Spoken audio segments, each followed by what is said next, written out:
જય શ્રી કૃષ્ણ મિત્રો, તારીખ 13 મે 2026 બુધવારે અપરા એકાદશી છે। આ એકાદશીનું વ્રત કરવાથી અપાર ધન, વૈભવ, યશ અને કીર્તિની પ્રાપ્તિ થાય છે। આથી જ આ એકાદશીને અપરા એકાદશી કહે છે। બ્રહ્મપુરાણમાં કહ્યું છે કે અપરા એકાદશી મહાપુણ્યપ્રદા અને મહાપાપનાશિની છે। આથી આ એકાદશીને ભદ્રકાળી એકાદશી તથા જલક્રીડા એકાદશી પણ કહે છે। આ એકાદશીનો મહિમા તો એવો છે કે જો વ્રત, પૂજા કે ઉપવાસ ન થઈ શકે તો કથા સાંભળવા માત્રથી જ આ સંસારમાં મનુષ્યને યશ, કીર્તિ અને ધન પ્રાપ્ત થાય છે। જેને પુત્ર ન હોય તેને પુત્રની પ્રાપ્તિ થાય છે। ગૌ હત્યારો, ભ્રૂણ હત્યારો અને પરસ્ત્રી ગમન કરનારો મનુષ્ય જો આ એકાદશીનું વ્રત કરે તો તે પાપમાંથી મુક્ત થાય છે। આ લોક અને પરલોકમાં તેને સુખની પ્રાપ્તિ થાય છે।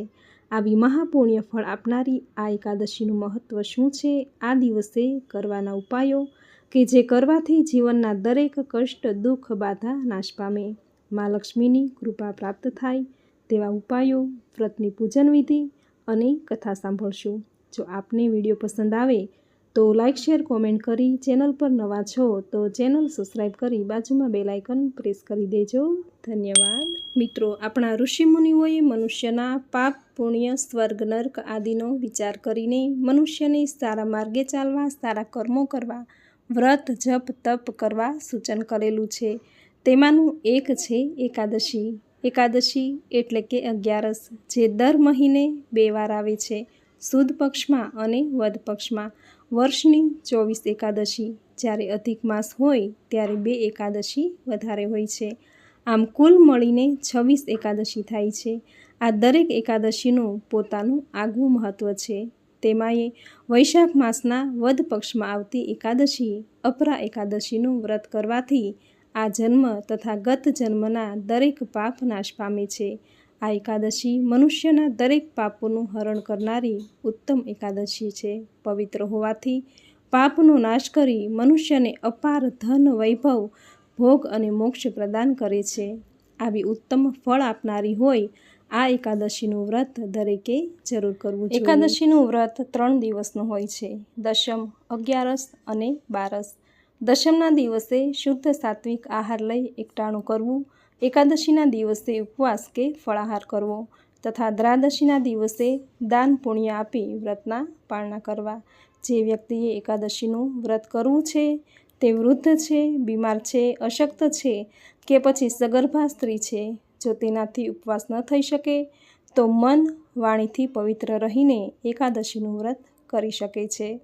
આ દિવસે જૂઠું બોલવું નહીં, કોઈની નિંદા કરવી નહીં, કોઈનું અપમાન ન કરવું, લસણ, ડુંગળી જેવા તામસી પદાર્થ ન ખાવા, જો બની શકે તો હરિ કીર્તન કરવું, મનમાં પ્રભુનું સ્મરણ કરવું। આ રીતે તન અને મનથી પવિત્ર રહીને પણ એકાદશીનું વ્રત કરી શકાય છે। જો કંઈ ન થઈ શકે તો વ્રતની કથા સાંભળવી। કહેવાય છે કે કથા સાંભળવા માત્રથી જ એકાદશી કર્યાનું પુણ્ય પ્રાપ્ત થાય છે।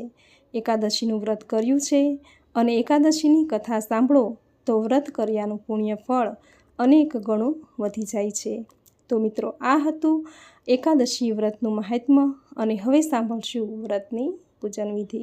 મિત્રો, એકાદશીનું વ્રત કરનારે પ્રાતઃકાળે વહેલા ઉઠવું, સ્નાન કાર્યથી પરવારી વ્રતનો સંકલ્પ કરવો। પ્રથમ ભગવાન સૂર્યનારાયણને જળનું અધર્ય આપવું, તુલસી ક્યારે જળ ચઢાવવું, તુલસી માતાની પૂજા અર્ચના કરવી, શાલિગ્રામને સ્નાન કરાવી ચંદનનું તિલક કરવું, ત્યારબાદ ઘરના મંદિરમાં ઈષ્ટદેવની પૂજા કરવી। ઘરમાં સ્થાપેલ લક્ષ્મીનારાયણની મૂર્તિને પંચામૃત અથવા કેસર મિશ્રિત જળ અને દૂધથી સ્નાન કરાવી પ્રભુને પીળા વસ્ત્ર, પીળા પુષ્પ, અબીલ, ગુલાલ, કંકુ વગેરેથી પૂજા કરવી।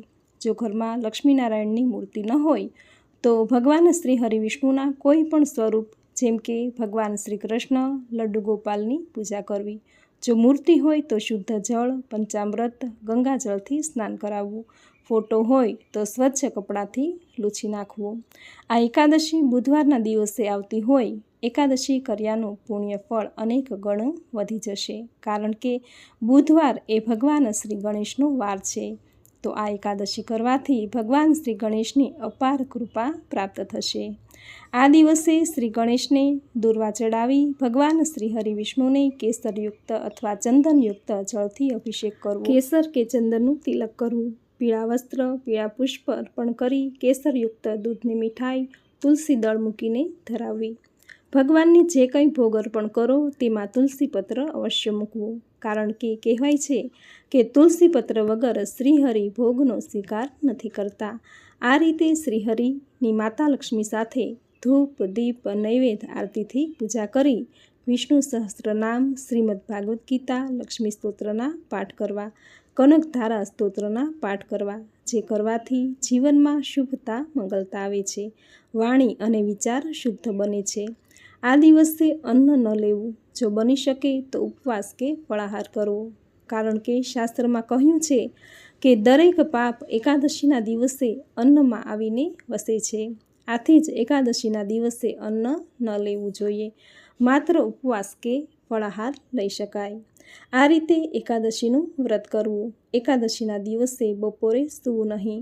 લસણ, ડુંગળી વગેરે તામસી પદાર્થ ન લેવા. આ દિવસે જૂઠું બોલવું, કોઈની નિંદા કરવી, કોઈનું અપમાન કરવું વગેરે કાર્યો ન કરવા.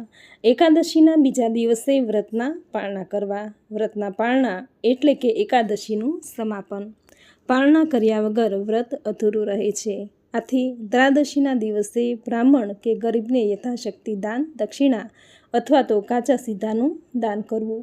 કાચા સીધાનું દાન કરવાથી નવગ્રહ દોષ પીડા દૂર થાય છે. જેથી જેને પણ ગ્રહ પીડા કષ્ટ આપી રહી છે તો તેમણે એકાદશીના પારણામાં કાચા સીધાનું દાન અવશ્ય કરવું, જે કરવાથી દરેક ગ્રહ દોષ પીડા હોય તો તે દૂર થશે. જીવનમાં સુખ, શાંતિ, સંપત્તિનો વાસ થશે. જરૂરિયાતમંદને જરૂરી ચીજ વસ્તુ અર્પણ કરવી. ગરીબ ભૂખ્યા બાળકોને ભોજન કરાવવું. આમ કરાવવાથી દરિદ્ર નારાયણ રાજી થશે. તેની કૃપાથી જીવનમાં શુભતા, મંગલતા આવશે.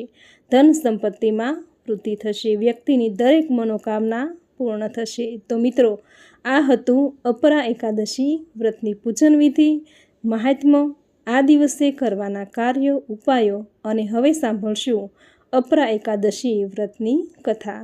બોલો ભગવાન શ્રી હરિ વિષ્ણુની જય. યુધિષ્ઠિરે ભગવાન શ્રી કૃષ્ણને પૂછ્યું, હે જનાર્દન, વૈશાખ માસના કૃષ્ણ પક્ષમાં જે એકાદશી આવે છે એનું નામ શું છે? હું એનું મહાત્મ્ય સાંભળવા ઈચ્છું છું, તો તમે કહેવાની કૃપા કરો. ભગવાન શ્રી કૃષ્ણે કહ્યું, હે રાજન, લોકોનું હિત કરવાની ઈચ્છાથી તમે યોગ્ય પૂછ્યું છે. આ એકાદશીને અપરા એકાદશી કહે છે. અપરા એકાદશી ઘણું જ પુણ્ય આપનારી તથા મહાપાપોને નાશ કરવાવાળી છે. આ એકાદશીનું વ્રત કરવાથી યશ, કીર્તિ પ્રાપ્ત થાય છે. વળી જે મનુષ્ય બ્રહ્મ હત્યાના પાપથી પીડાતો હોય, જેણે ગાયની હત્યા કરી હોય, જેણે પૌત્રની હત્યા કરી હોય, ગોત્રની હત્યા કરી હોય, જેણે ગર્ભમાં રહેલા બાળકને મારી નાખ્યું હોય, જેણે બીજા પર ખોટું આળ ચડાવ્યું હોય, અને જે પારકી સ્ત્રીના સેવનમાં રસ ધરાવતો હોય, તે પણ, હે રાજન, અપરા એકાદશીના સેવનથી પાપ રહિત થઈ જાય છે.